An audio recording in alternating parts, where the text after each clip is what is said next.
Hi everyone, it's Dr. Dave and I am coming to you with this week's Medical Minute. So whenever I meet with a patient who's struggling with their weight, I ask them one simple question: do you burp? And the patient says, what do you mean do I burp? Of course I burp. No, do you burp? BRPP, bread, rice, potato, pasta.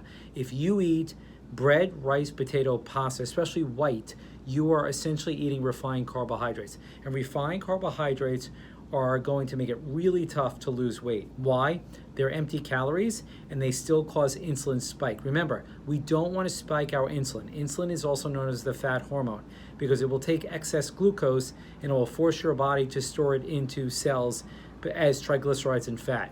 So at the end of the day, if you're having a hard time with your weight, remember BURP, BRPP. Bread, rice, potatoes, pasta. Okay guys, I hope that helps. Until next time, this is Dr. Dave.